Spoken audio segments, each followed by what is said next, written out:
Video शुरू करने से पहले मैं आपको बताना चाहती हूँ कि आप चैनल को सब्सक्राइब करें और बेल आइकन के बटन को दबाएं ताकि नई जो आने वाली कहानी है उसका नोटिफिकेशन सबसे पहले आपको मिले। नमस्कार, राधे राधे। आज जो है राधे के प्रियतम भगवान कृष्ण किस प्रकार अपने भक्तों का अहंकार तोड़ते हैं, अपने प्रियजनों का भी, ऐसी एक कहानी मैं आपको सुनाने जा रही हूँ। तो एक बार आपको पता है कि भगवान श्री कृष्ण ने सत्यभामा के कहने पर पारिजात का पेड़ जो है सत्यभामा को ला कर दिया था। सत्यभामा इससे बहुत प्रसन्न हो गई, लेकिन प्रसन्नता के साथ साथ उसे अहंकार भी हो गया कि मेरे समान प्रिय भगवान कृष्ण को और कोई नहीं है, क्योंकि मैं उनकी सबसे सुंदर पत्नी हूँ। ऐसे ही एक बार सुदर्शन चक्र ने जब इंद्र का वज्र निष्क्रिय कर दिया तो उसने भी सोचा कि भगवान कृष्ण को बार बार युद्ध में मेरी ही जरूरत पड़ती है, मेरे सिवा उनकी और कोई सहायता नहीं करता। ऐसे ही जो उनका वाहन है गरुड़, उसने भी एक बार सोचा कि मेरी गति और जो ताकत है वो सबसे अधिक है, इसलिए जब जब भगवान को जरूरत पड़ती है तो वो मुझे ही लेकर हर जगह जाते हैं। तब भगवान कृष्ण ने सोचा कि मुझे इन तीनों का अहंकार नष्ट करना पड़ेगा। ये सोचकर उन्होंने तुरंत हनुमान जी को याद किया। हनुमान जी आ गए। अब वो सीधे द्वारका में कृष्ण के राजमहल में न जाकर उनके एक बगीचे में रुक गए और जाकर फलों के साथ साथ पेड़ों को भी तोड़ना शुरू कर दिया। जब भगवान कृष्ण के पास ये सूचना पहुंची कि कोई एक वानर आया है और वो पेड़ों को ही उखाड़ रहा है, तो कृष्ण ने गरुड़ को बुलाया और कहा कि तुम जाओ, देखो बगीचे में कोई बंदर आ गया है और वो पेड़ों को उखाड़ रहा है, मेरी सारी सेना अपने साथ ले जाओ।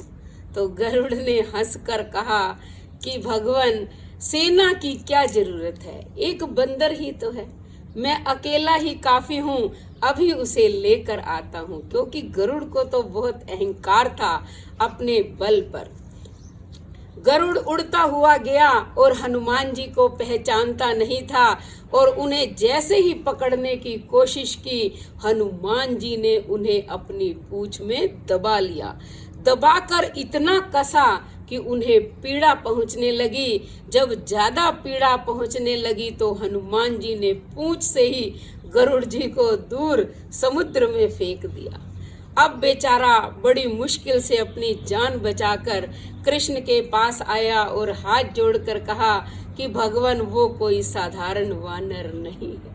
भगवान कृष्ण ने कहा कि जरूर वो श्री राम जी का भक्त हनुमान ही होगा। तुम ऐसे करो, जाओ और उसे मेरे पास लेकर आओ, उसको कहना कि श्री राम ने तुम्हें बुलाया है। अब गरुड़ जो है उनकी आज्ञा पालन करता हुआ मलय पर्वत पर पहुंच गया और हनुमान जी के सामने हाथ जोड़कर क्षमा मांगने लगा कि हे हनुमान जी, मैंने आपको पहचाना नहीं, मुझे क्षमा कीजिए और भगवान राम ने तुम्हें बुलाया है, चलिए। क्योंकि हनुमान जी जानते थे कि कृष्ण ही जो है वो राम का अवतार है और वो ये भी जान गए कि जो कृष्ण है वो मुझे क्यों स्मरण कर रहे हैं, क्यों बुला रहे हैं। गरुड़ ने कहा चलो मेरे साथ, मैं लेकर चलता हूँ। हनुमान जी ने कहा तुम जाओ, मैं तुम्हारे पीछे पीछे आता हूँ। गरुड़ जो है चला, उससे पहले जो है हनुमान जी वहां पहुंच गए जहां कृष्ण थे।